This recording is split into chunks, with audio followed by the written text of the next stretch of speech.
ओम शांति। 18 जुलाई 2026। बाप दादा के मधुर महावाक्य। मीठे बच्चे, इस पुरानी दुनिया में जिस प्रकार की आशाएं मनुष्य रखते हैं, वह आशाएं तुम्हें नहीं रखनी है, क्योंकि यह दुनिया विनाश होनी है। प्रश्न: संगम युग पर कौन सी आश रखो तो सब आशाएं सदा के लिए पूरी हो जाएंगी? उत्तर: हमें पावन बन बाप को याद कर उनसे पूरा वर्षा लेना है। सिर्फ यही आश हो, इसी आश से सदा के लिए सब आशाएं पूरी हो जाएंगी। आयुष्मान भव, पुत्रवान भव, धनवान भव, सब वरदान मिल जाएंगे। सतयुग में सब कामनाएं पूरी हो जाएंगी। गीत: तुम ही हो माता, तुम ही पिता हो। ओम शांति। मीठे मीठे रूहानी बच्चों अर्थात आत्माओं प्रति परमपिता परमात्मा यह समझा रहे हैं, तुम जानते हो बेहद का बाप हमको वरदान दे रहे हैं। वो लोग आशीर्वाद देते हैं, पुत्रवान भव, आयुष्मान भव, धनवान भव। अब बाप तुमको वरदान देते हैं, आयुष्मान भव। तुम्हारी आयु बहुत बड़ी होगी, वहां पुत्र भी होगा तो वह भी सुख देने वाला होगा। यहाँ जो भी बच्चे हैं दुख देने वाले हैं। सतयुग में जो बच्चे होंगे सुख देने वाले होंगे। अभी तुम बच्चे जानते हो बेहद का बाप बेहद सुख का वर्षा दे रहे हैं। बरोबर हम आयुष्मान धनवान भी बनेंगे। अभी कोई भी कामना दिल में नहीं रखनी है। तुम्हारी सब कामनाएं सतयुग में पूरी होनी है।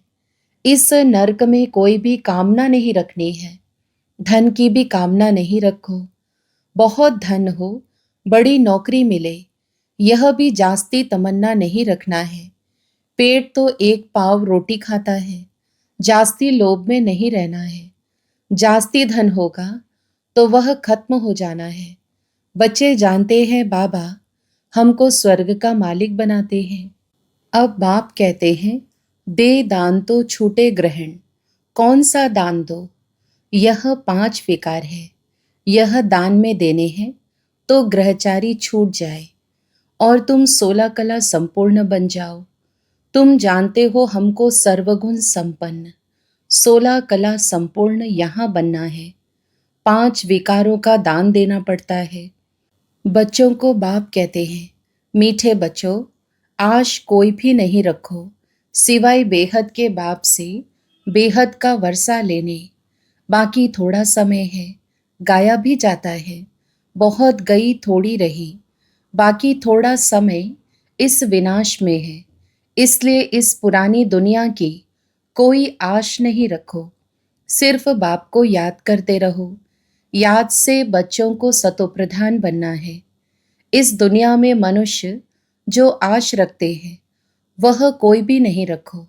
आश सिर्फ रखनी है एक शिव बाबा से, हम अपना स्वर्ग का वर्षा लेवे। किसको भी कभी दुख नहीं देना है। एक दो के ऊपर काम कटारी चलाना यह सबसे बड़ा दुख है। इसलिए सन्यासी लोग स्त्री से अलग हो जाते हैं, कहते हैं इसने छोड़ दिया है। इस समय रावण राज्य में सब पतित पापात्मय हैं। अभी समय बहुत कम है। तुम अगर बाप की श्रीमत पर नहीं चलेंगे तो श्रेष्ठ नहीं बनेंगे। बच्चों को ऊंचते ऊंच बनना है, इसलिए 5 विकारों का दान देना है तो यह ग्रहण छूट जाएगा। सबके ऊपर ग्रहचारी है, बिल्कुल ही काले बन गए हैं। बाप कहते हैं अगर मेरे से वर्षा लेना है तो पावन बनो। द्वापर से लेकर तुम पतित बनते बनते सतो प्रधान से तमो प्रधान बन पड़े हो। तब तो गाते हो, पतित पावन आओ, आकर हमें पावन बनाओ। तो बाप फरमान करते हैं, बच्चे अब पतित नहीं बनो, काम महाशत्रु को जीतो। इससे ही तुमने आदि मध्यांत दुख को पाया है। बाप कहते हैं तुम स्वर्ग में बिल्कुल पवित्र थे, अब रावण की मत पर तुम पतित बने हो, तब तो देवताओं के आगे जाकर उन्हों की महिमा गाते हो कि आप सर्वगुण संपन्न, संपूर्ण निर्विकारी और हम विकारी हैं। निर्विकारी होने से सुख ही सुख है। बाप कहते हैं अब हम आए हैं तुम बच्चों को निर्विकारी बनाने। अब तुम बच्चों को सब इच्छाएं छोड़नी है। अपना धंधा धोरी आदि भल करो और एक दो को ज्ञान अमृत पिलाओ। गाया भी जाता है, अमृत छोड़ विष काहे को खाए। बाप कहते हैं कोई भी कामना नहीं रखो। हम याद की यात्रा से पूरे सतो प्रधान बन जाएंगे। 63 जन्म जो पाप किए हैं वह याद से ही खलास होंगे। अब निर्विकारी बनना है। भल माया के तूफान आए परंतु पतित नहीं बनना है। मनुष्य से देवता बनना है। तुम ही सतो प्रधान पूज्य देवता थे, फिर तुम ही पूज्य से पुजारी बनते हो। हम निरोगी थे, फिर रोगी बनते हैं। अब फिर से निरोगी बन रहे हैं। जब निरोगी थे तो आयु बड़ी थी। अब तो देखो बैठे बैठे मनुष्य मर जाते हैं। तो कोई भी आश नहीं रखनी है। यह सब छीछी आशाएं हैं। कांटे से फूल बनने के लिए तो एक ही फर्स्ट क्लास आश है। बाप कहते हैं मुझे याद करो तो पुण्य आत्मा बन जाएंगे। इस समय सबके ऊपर राहु का ग्रहण है। सारे भारत पर राहु का ग्रहण है। फिर चाहिए बृहस्पति की दशा। तुम जानते हो अब हमारे ऊपर बृहस्पति की दशा बैठी है। भारत स्वर्ग था ना, सतयुग में तुम्हारे ऊपर बृहस्पति की दशा थी। इस समय है राहु की दशा। अब फिर बेहद के बाप से बृहस्पति की दशा मिलती है। बृहस्पति की दशा में 21 जन्मों का सुख रहता है। त्रेता में है शुक्र की दशा। जितना जो याद करेंगे, बहुत याद करेंगे तो बृहस्पति की दशा होगी। यह भी समझा दिया है। अब सबको वापस घर जाना है, इसलिए बाप को याद करते रहो तो विकर्म विनाश हो और तुम उड़ने लायक बनो। माया ने तुम्हारे पंख काट दिए हैं। अब तुमको मिलती है ईश्वरीय मत, जिससे तुम सदा सुखी बनते हो। ईश्वरीय मत पर तुम स्वर्ग के मालिक बनते हो, विश्व की बादशाही ले रहे हो। ईश्वरीय मत मिलती है कि बाप को याद करो तो अंत मति सो गति हो जाएगी। याद से ही विकर्म विनाश हो जाएंगे, पवित्र बन जाएंगे। पवित्र आत्मा ही स्वर्ग के लायक बनेगी। वहां तुम्हारा शरीर भी निरोगी होगा, आयु भी बड़ी होगी, धन भी बहुत होगा। वहां कभी धर्म का बच्चा नहीं बनाते। बाप कहते हैं आयुष्मान भव, संपत्तिवान भव। पुत्र भी एक जरूर होगा। इस समय बाप सभी को धर्म का बच्चा बनाते हैं। तो फिर सतयुग में कोई धर्म का बच्चा होता नहीं। एक बच्चा, एक बच्ची है योग बल से। पूछते हैं वहां बच्चे कैसे पैदा होंगे? वहां है ही योग बल। ड्रामा में नोंद है। सतयुग में सब योगी हैं। श्री कृष्ण को योगेश्वर कहा जाता है। ऐसे नहीं कि श्री कृष्ण योग में रहते हैं, वो तो पूरा पवित्र योगी है। ईश्वर ने सबको योगेश्वर बनाया है, तो भविष्य में योगी रहते हैं। बाप ने योगी बनाया है। योगियों की आयु बड़ी रहती है, भोगी की आयु छोटी होती है। ईश्वर ने बच्चों को पवित्र बनाए, योग सिखाकर देवता बनाया है। इनको कहा जाता है योगी। योगी अथवा ऋषि पवित्र होते हैं। तुमको समझाया है तुम हो राज ऋषि। राजयोग सीख रहे हो राजाई पद पाने के लिए। इस समय बाप को याद करना है। यहाँ कोई उल्टी आश नहीं रखनी है कि बच्चा पैदा हो, फिर भी विकार में जाना पड़े ना, काम कटारी चलानी पड़े। देह अभिमानी काम कटारी चलाते हैं, देही अभिमानी काम कटारी नहीं चलाते हैं। बाप समझाते हैं पवित्र बनो, आत्माओं से बात करते हैं। अब यह काम कटारी नहीं चलाओ, पवित्र बनो तो तुम्हारे सब दुख दूर हो जाएंगे। तुमको स्वर्ग का मालिक बनाते हैं। बाप कितना सुख देते हैं। बाप से तो पूरा वर्षा लेना चाहिए। बाप तो गरीब निवाज है। गाया भी जाता है, सुदामा ने 2 चपटी चावल दी तो महल मिल गए। बाबा 21 जन्मों के लिए वर्षा दे देते हैं।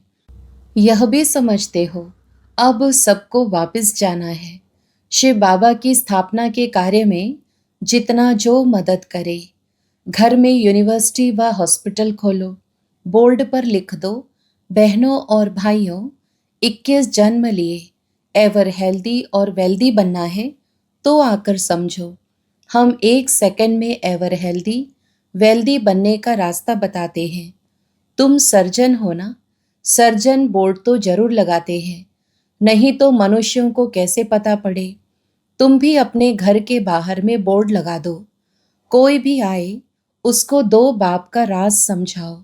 हद के बाप से हद का वर्षा लेते आए हो।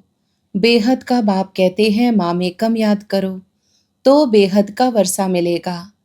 प्रोजेक्टर प्रदर्शनी में पहले यह समझाओ। इस पुरुषार्थ से तुम यह बनेंगे। अब है संगम। कलयुग से सतयुग बनना है।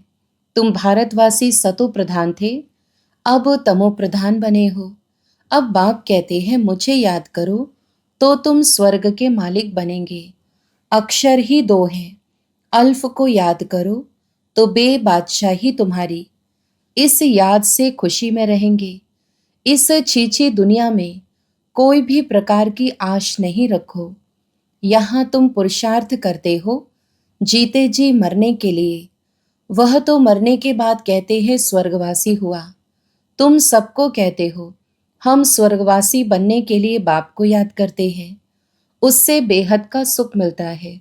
बाप को याद करने से तुम कब रोएंगे पीटेंगे नहीं। तूफान माया के आते हैं, उसका ख्याल नहीं करो। माया के तूफान तो आएंगे। यह है युद्ध। संकल्प विकल्प आते हैं तो मुफ्त में टाइम जाता है। तूफान तो पास हो जाएगा, सदैव थोड़े ही रहेगा।